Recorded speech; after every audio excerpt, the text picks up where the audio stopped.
Hello friends, मैं विनय निर्भीक। Friends, आपका फिर से मेरे चैनल पर स्वागत है। फ्रेंड, जैसे कि मैं रोज़ डेली करंट अफेयर्स लेकर के आ जाता हूँ, तो आज फिर लेकर के आ गया हूँ। आज 7 अप्रैल 2020 आप लोग जान रहे हैं, तो डेली करंट अफेयर्स 7 अप्रैल 2020। तो राष्ट्रीय समाचार से पहले शुरू करेंगे रोज़ की तरह। तो पहला देखते हैं क्या है। वीडियो कॉन्फ्रेंसिंग के माध्यम से आयोजित किया गया बांस कॉन्क्लेव। हाल ही में वीडियो कॉन्फ्रेंस के माध्यम से एक बांस कॉन्क्लेव आयोजित किया गया, जिसमें पूर्वोत्तर क्षेत्र विकास मंत्रालय, केंद्रीय कृषि मंत्रालय के प्रतिनिधियों और विभिन्न क्षेत्रों के हितधारकों ने भाग लिया। इस सम्मेलन को केंद्रीय पूर्वोत्तर क्षेत्र विकास राज्य मंत्री स्वतंत्र प्रभार डॉक्टर जितेंद्र सिंह द्वारा संबोधित किया गया। तो आपको मालूम होना चाहिए फ्रेंड्स, यहाँ पे एक क्वेश्चन बन गया ऑलरेडी। केंद्रीय पूर्वोत्तर क्षेत्र विकास राज्य मंत्री यानी स्वतंत्र प्रभार भी है, तो कौन है? तो डॉक्टर जितेंद्र सिंह। फिर से बोलते रहा हूँ, केंद्रीय पूर्वोत्तर क्षेत्र विकास राज्य मंत्री स्वतंत्र प्रभार कौन है? डॉक्टर जितेंद्र सिंह। ठीक है। जितेंद्र सिंह ने इस क्षेत्र में सार्वजनिक निजी भागीदारी, पब्लिक प्राइवेट पार्टनरशिप की व्यवहारिकता के साथ साथ बांस निर्माण और व्यापार को बढ़ावा देने के लिए डू.एन.ई.आर मंत्रालय की योजनाओं पर भी विचार विमर्श किया। अब देखते हैं फ्रेंड्स राज्य समाचार। तो पश्चिम बंगाल सरकार ने प्रवासियों के लिए लॉन्च की एग्जिट ऐप। पश्चिम बंगाल सरकार द्वारा एग्जिट ऐप नामक एक नई ऐप लॉन्च की गई है। यह ऐप देशव्यापी तालाबंदी के दौरान पश्चिम बंगाल में फंसे अन्य राज्यों के लोगों के लिए लॉन्च की गई है, जो अपने मूल स्थान या राज्य लौटना चाहते हैं। एग्जिट ऐप पर पश्चिम बंगाल सरकार की एजीए बंगला वेबसाइट के जरिए फंसे लोग पहुंच सकते हैं। उपरोक्त समाचारों से आने वाली परीक्षाओं के लिए महत्वपूर्ण तथ्य। पश्चिम बंगाल के मुख्यमंत्री ममता बनर्जी सभी लोग जानते हैं। राज्यपाल जगदीप धनखड़, अगर नहीं जानते हो तो याद कर ले, राज्यपाल कौन है? जगदीप धनखड़। अब देखते हैं फ्रेंड्स समझौता संबंधित कुछ खबरें। CSIR IGIB पार्टनर्स ने नो हाउ लाइसेंस के लिए टाटा सन्स के साथ की साझेदारी। CSIR की समर्थित प्रयोगशाला institute of genomics and integrative biology यानी IGIB ने कोविड-19 के जल्दी इलाज के कार्यान्वयन के लिए टाटा सन्स के साथ फेलुदा के लिए नो हाउ के लाइसेंस प्रदान करने के लिए समझौता ज्ञापन पर हस्ताक्षर किए हैं। FNCS 9 editor linked uniform detection ऐसे फेलुदा को वर्तमान कोविड-19 स्थिति को कम करने और बड़े पैमाने पर परीक्षण को पूरा करने के लिए डिज़ाइन किया गया है। फेलुदा के मुख्य लाभ इसकी लागत, इस्तेमाल में आसानी के साथ साथ महंगी QPCR मशीनों द्वारा गैर निर्भरता है। तो फ्रेंड्स, यहाँ फेलुदा जो वर्ड है, इसका फुल फॉर्म आपको जानना जरूरी है, क्या है? ठीक है, तो इसका फुल फॉर्म क्या है? FNCS 9 editor linked uniform detection ऐसे। अब देखते हैं फ्रेंड्स नियुक्तियाँ संबंधित कुछ खबरें। कृष्णन रामचंद्रन बने मैक्स बूपा के नए MD और CEO। Max Bupa health insurance द्वारा कृष्णन रामचंद्रन को कंपनी का नया प्रबंध निदेशक यानी कि MD और मुख्य कार्यकारी अधिकारी यानी कि CEO नियुक्त किया गया है। वह आशीष मेहरोत्रा की जगह लेंगे। इससे पहले वे अपोलो म्यूनिक हेल्थ इंश्योरेंस के CEO के रूप में कार्यरत थे। उन्हें स्वास्थ्य बीमा, स्वास्थ्य सेवा और जीवन विज्ञान सेगमेंट का लगभग 23 वर्षों का अनुभव है। तो फ्रेंड्स, यहाँ देख रहे हैं, आपको पहले हेडिंग याद करना होगा कि मैक्स बूपा के नए MD और CEO कौन है? तो कृष्णन रामचंद्रन। इससे पहले कौन थे? तो आशीष मेहरोत्रा थे इसके MD और CEO। ठीक है, मैक्स बूपा के। तो आपको याद करना होगा, जिनकी जगह ये कृष्णन रामचंद्रन आए हैं। आप कुछ और देख लेते तथ्य से रिलेटेड। तो उपरोक्त समाचारों से आने वाली परीक्षाओं के लिए महत्वपूर्ण तथ्य। मैक्स बूपा हेल्थ इंश्योरेंस की स्थापना कब हुई थी? सन 2008 में। मैक्स बूपा हेल्थ इंश्योरेंस का मुख्यालय कहाँ पे है? तो नई दिल्ली, भारत में। ठीक है, इतनी चीज़ें आपको मालूम होना चाहिए। और MD CEO तो मालूम चली गया, कृष्ण रामचंद्रन बने अभी। ठीक है, इससे पहले कौन थे? आशीष मेहरोत्रा थे। ठीक है फ्रेंड्स, अब देख लेते हैं आगे। नेक्स्ट, अशोक माइकल पिंटो होंगे IBRD में अमेरिका के नए प्रतिनिधि। अमेरिकी राष्ट्रपति डोनाल्ड ट्रंप ने भारतीय अमेरिकी वकील अशोक माइकल पिंटो को वर्ल्ड बैंक की ऋण शाखा international bank for reconstruction and development IBRD के प्रतिनिधि के रूप में मनोनीत किया है। उन्हें 2 वर्षों के कार्यकाल के लिए IBRD के अमेरिकी वैकल्पिक कार्यकारी निदेशक के रूप में नॉमिनेटेड किया गया है। वर्तमान में वे संयुक्त राज्य अमेरिका के राज्य कोष विभाग डिपार्टमेंट ऑफ द ट्रेजरी में अंतर्राष्ट्रीय मामलों के अवर सचिव के सलाहकार के रूप में कार्यरत हैं। तो IBRD का फुल फॉर्म आपको पहले मालूम होना चाहिए friends, international bank for reconstruction and development. अब जान लेते हैं प्रतिनिधि का नाम क्या है? Ashok Michael Pinto. ठीक है, अब इसके अलावा कुछ जानकारी देख लेते हैं। तो उपरोक्त समाचारों से आने वाली परीक्षाओं के लिए महत्वपूर्ण तथ्य। तो विश्व बैंक का मुख्यालय कहाँ पे है फ्रेंड्स? वाशिंगटन DC US में। आपको मालूम होगा, ये तो बार बार रिपीट होता है, रोज आता है लगभग ये। ठीक है, शायद ही किसी दिन जिसका नाम ना आया हो। तो विश्व बैंक का मुख्यालय वाशिंगटन DC यूएस में है। विश्व बैंक के अध्यक्ष कौन है? David Robert Malpass. ये भी आपको मालूम ही होगा, अगर आप रेगुलर मेरा वीडियो देखे होंगे। तो अगर नए व्यूअर है तो फिर इसको याद करना पड़ेगा आपको, और पुराने वीडियोस देखना पड़ेगा ताकि आपको पूरा रिपीट हो जाए, क्योंकि जो भी एग्जाम्स इधर जून जुलाई के बाद होने वाले हैं उनमें से यहीं से क्वेश्चन आने वाले। मैं बार बार गारंटी लेता हूँ, फिर भी गारंटी ले रहा हूँ, ठीक है फ्रेंड्स। तो विश्व बैंक के अध्यक्ष कौन है? David Robert Malpass. विश्व बैंक का आदर्श वाक्य क्या है? तो working for a world free of poverty. फिर से बोल रहा हूँ, विश्व बैंक का आदर्श वाक्य क्या है? Working for a world free of poverty, यानी ऐसे संसार के लिए काम करना जो निर्धनता से फ्री और गरीबी से मुक्त हो, ठीक है। नेक्स्ट देखते हैं फ्रेंड्स, पुरस्कार संबंधित कुछ खबरें। तो सौरभ लोढ़ा ने जीता साल 2020 का young career award in nano science and technology. फिर से बोल रहा हूँ, सौरभ लोढ़ा ने जीता साल 2020 का young career award in nano science and technology. तो आईआईटी बॉम्बे के प्रोफेसर सौरभ लोढ़ा को वर्ष 2020 के young career award in nano science and technology से सम्मानित किया गया है।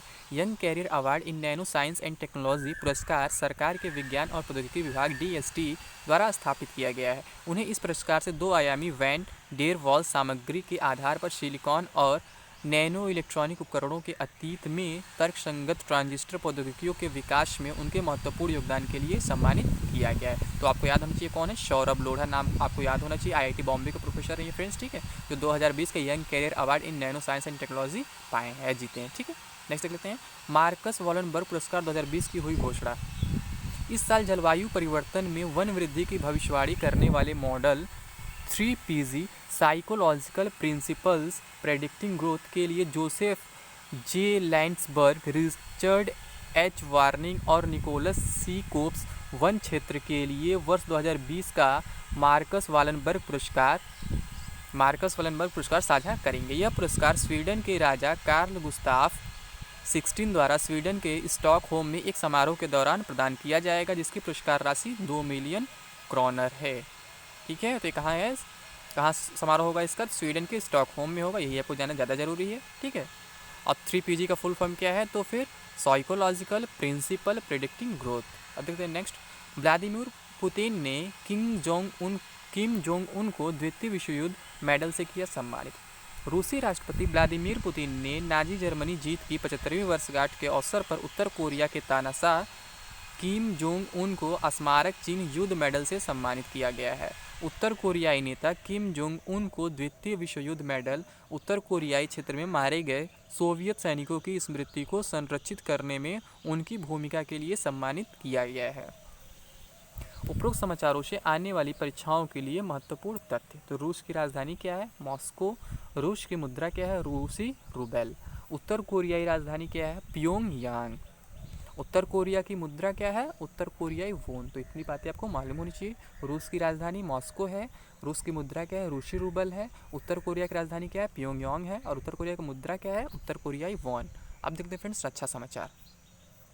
भारतीय नौसेना ने लॉन्च किया ऑपरेशन समुद्र सेतु।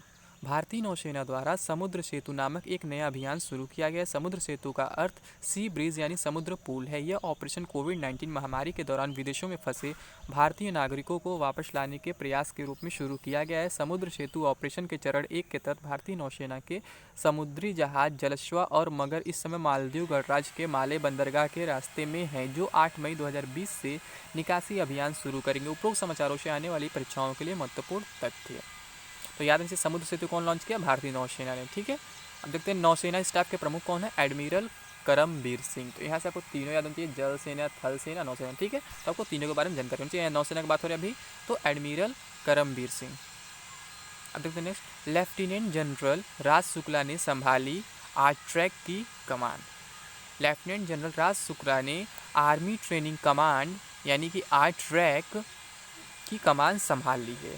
जनरल शुक्ला को दिसंबर 1982 में रेजिमेंट ऑफ आर्टिलरी में कमीशन किया गया था। उन्होंने ईस्टर्न और डेजर्ट थिएटर्स में मीडियम रेजिमेंट, आतंकवाद विरोधी अभियानों, एक इन्फेंट्री ब्रिगेड, घाटी में नियंत्रण रेखा के पास एक इन्फेंट्री डिवीज़न और पश्चिमी सीमा के साथ एक कोर की कमान संभाली। उपरोक्त समाचारों से आने वाली परीक्षाओं के लिए महत्वपूर्ण तथ्य। तो 28वें सेनाध्यक्ष कौन है फ्रेंड्स? जनरल मनोज मुकुंद नरवाने। ये लगभग सभी को मालूम होगा क्योंकि काफ़ी इंपॉर्टेंट क्वेश्चन है, कई सारे एग्जाम इधर पूछे भी गए और फ्यूचर में भी पूछे जा सकते हैं। तो 28वें सेनाध्यक्ष कौन है? जनरल मनोज मुकुंद नरवाने। भारतीय सेना का आदर्श वाक्य क्या है? सर्विस बिफोर सेल्फ, ठीक है, यानी खुद से पहले सेवा। तो भारतीय सेना का आदर्श सर्विस बिफोर सेल्फ। भारतीय सेना का मुख्यालय कहाँ पे है? नई दिल्ली में। अब देखते हैं फ्रेंड्स खेल समाचार। बैडमिंटन वर्ल्ड चैंपियनशिप 2020 को अगले साल के लिए किया गया स्थगित। इस साल आयोजित होने वाली बैडमिंटन वर्ल्ड चैंपियनशिप 2020 को अगले साल यानी नवंबर 2021 तक के लिए स्थगित कर दिया गया है। यह टूर्नामेंट हर साल अधिकतर अगस्त में आयोजित किया जाता है, लेकिन अब इसे 29 नवंबर से 5 दिसंबर 2021 तक आयोजित किया जाएगा। इस चैंपियनशिप का आयोजन बैडमिंटन वर्ल्ड फेडरेशन BWF और स्पेनिश बैडमिंटन फेडरेशन FESB द्वारा किया जाता है। उपरोक्त समाचारों से आने वाली परीक्षाओं के लिए महत्वपूर्ण तथ्य। तो बैडमिंटन वर्ल्ड फेडरेशन यानी कि BWF का मुख्यालय कहाँ पे है? कुआलालंपुर मलेशिया में है, तो आपको याद करना पड़ेगा। BWF का मुख्यालय कहाँ है? Kuala Lumpur Malaysia. BWF का मतलब बैडमिंटन वर्ल्ड फेडरेशन, तो इसका फुल फॉर्म भी आपको मालूम होना चाहिए। तो बैडमिंटन वर्ल्ड फेडरेशन की स्थापना कब हुई थी? 5 जुलाई 1934 को। ठीक है, तो आपको याद करना पड़ेगा। बैडमिंटन वर्ल्ड फेडरेशन की स्थापना 5 जुलाई 1934 को हुई थी। बैडमिंटन वर्ल्ड फेडरेशन के अध्यक्ष कौन है? पॉल एरिक होयर लार्सन, तो ये भी आपको याद करना पड़ेगा। बैडमिंटन वर्ल्ड फेडरेशन के अध्यक्ष कौन है? Paul Eric होयर Larsen. अब देखते हैं फ्रेंड्स विज्ञान और प्रौद्योगिकी से संबंधित कुछ खबरें। DRDO ने विकसित किया अल्ट्रा वायलेट डिसइंफेक्शन टावर। रक्षा अनुसंधान एवं विकास संगठन DRDO की प्रतिष्ठित प्रयोगशाला laser science and technology centre LASTEC द्वारा ultra violet UV disinfection tower विकसित किया गया है। UV डिसइंफेक्शन टावर को भारी संक्रमण वाले क्षेत्रों के त्वरित और रसायन मुक्त कीटाणु शोधन के लिए विकसित किया गया है। ठीक है, तो आपको बस इतना याद करना है, इसमें और कुछ नहीं, कि अल्ट्रा वायलेट डिसइंफेक्शन टावर को कौन विकसित किया? तो DRDO ने। बस ठीक है। नेक्स्ट देखते हैं निधन। सैनिक सेवा पदक पा चुके पूर्व केंद्रीय मंत्री दलित एझिला मलाई का निधन। पूर्व केंद्रीय मंत्री दलित एझिला मलाई का निधन। वे पट्टली मक्कल काची पार्टी के नेता थे और उन्होंने 1998-99 में अटल बिहारी वाजपेयी सरकार के दौरान केंद्रीय स्वास्थ्य परिवार कल्याण राज्य मंत्री स्वतंत्र प्रभार के रूप में कार्य किया था। उन्होंने सैन्य अधिकारी के रूप में 1971 के भारत पाक युद्ध में भाग लिया। इसके अलावा उन्हें सेना में सराहनीय सेवा के लिए राष्ट्रपति द्वारा सैनिक सेवा पदक भी दिया गया था। ठीक है, तो सैनिक सेवा पदक पा चुके पूर्व केंद्रीय मंत्री, किसका निधन हुआ? दलित एझिला मलाई का निधन। तो ऐसे पूछा सकते दलित एझिला मलाई क्या थे? नेता थे या अभिनेता थे? क्या थे? ऐसे क्वेश्चन पूछ लिया जाता है। ठीक है, तो पूर्व केंद्रीय मंत्री थे यानी कि नेता थे, राजनीतिक थे। ठीक है, अब देखते हैं फ्रेंड्स लास्ट में विविध समाचार। चंडीगढ़ प्रशासन ने कोविड-19 से जुड़ी सभी सूचनाएं मुहैया कराने के लिए CHD कोविड ऐप की लॉन्च। चंडीगढ़ प्रशासन ने कोविड-19 संबंधी जानकारी उपलब्ध कराने के लिए CHD कोविड नामक एक नया मोबाइल ऐप लॉन्च किया है। इस ऐप को society for promotion of IT in Chandigarh MPIC द्वारा विकसित किया गया। ऐप एक सिंगल प्लेटफॉर्म के रूप में कार्य करेगा, जहां राज्य के नागरिक प्रशासन और भारत सरकार द्वारा जारी किए गए सभी दिशा निर्देशों, आदेशों और सूचनाओं के बारे में जान सकते हैं। तो उपरोक्त समाचार से आने वाली परीक्षा में महत्वपूर्ण तथ्य। तो चंडीगढ़ के उपराज्यपाल कौन है? VP सिंह बदनोर। आपको याद करना पड़ेगा, चंडीगढ़ के उपराज्यपाल VP सिंह बदनोर। अब देखते हैं फ्रेंड्स लास्ट समाचार क्या है? राष्ट्रीय आधुनिक कला संग्रहालय प्रस्तुत करेगा NGMA के संग्रह से कार्यक्रम। नई दिल्ली स्थित राष्ट्रीय आधुनिक कला संग्रहालय national gallery of modern art द्वारा एक वर्चुअल कार्यक्रम NGMA के संग्रह से प्रस्तुत किया जाएगा। वर्तमान सप्ताह के लिए इस वर्चुअल कार्यक्रम का विषय आर्टिस्ट बाय आर्टिस्ट्स, कलाकारों के द्वारा है, और जो गुरुदेव रविंद्रनाथ टैगोर को समर्पित, क्योंकि इस सप्ताह 7 मई को उनकी 159वीं जयंती भी है। ठीक है, तो NGMA के संग्रह से कार्यक्रम कौन शुरू कर रहा है? कौन प्रस्तुत करेगा? तो राष्ट्रीय आधुनिक कला संग्रहालय जो नई दिल्ली में। ठीक है, इसका मुख्यालय पूछा सकता है, राष्ट्रीय आधुनिक कला संग्रहालय मुख्यालय कहाँ पे है? तो नई दिल्ली में। तो फ्रेंड्स आज के लिए बस इतना है। वीडियो पसंद आया तो इसे लाइक करें, कमेंट करें, शेयर करें, आधे से शेयर करें फ्रेंड्स, ताकि सब तक पहुँच सके। और जो लोग चैनल में पहली बार विजिट कर रहे हैं, अभी नए हैं, अभी तक सब्सक्राइब जरूर कर ले। इसके साथ साथ बेल आइकन बटन दबाना ना भूलें, ताकि आपको लगातार नोटिफिकेशन मिलता रहे और अब मेरा वीडियो सबसे पहले देख सके। और फ्रेंड्स रही बात PDF की, तो उसका लिंक आपको डिस्क्रिप्शन बॉक्स में मिल जाएगा व्हाट्सएप ग्रुप का, उसको आप ज्वाइन कर सकते हैं। वो ग्रुप ऑलमोस्ट फुल हो चुका है, फिर भी मैं देखता हूँ कुछ लोग लेफ्ट कर सकते हैं अपने मन से, क्योंकि मैं बार बार कहता हूँ कि जो लोग पसंद नहीं करते मेरा वीडियो फिर PDF, तो ग्रुप अपने आप लेफ्ट कर दे खुद अपने मन से, मैं किसी को फोर्स नहीं करूँगा। तो वो लोग लेफ्ट करेंगे तो आप लोग ज्वाइन कर सकते हैं, वैसे भी ऑलमोस्ट फुल हो चुका है। ठीक है, और फ्रेंड्स इसके साथ साथ आप मुझे फेसबुक, इंस्टा, ट्विटर फॉलो कर सकते हैं। वहाँ फॉलो करने से होता है कि आप मुझे अपना पर्सनल क्वेरी मुझसे शेयर कर सकते हैं, ताकि मैं आपको कुछ सॉल्यूशन देने का प्रयास कर सकूँ। तो थैंक यू फ्रेंड्स।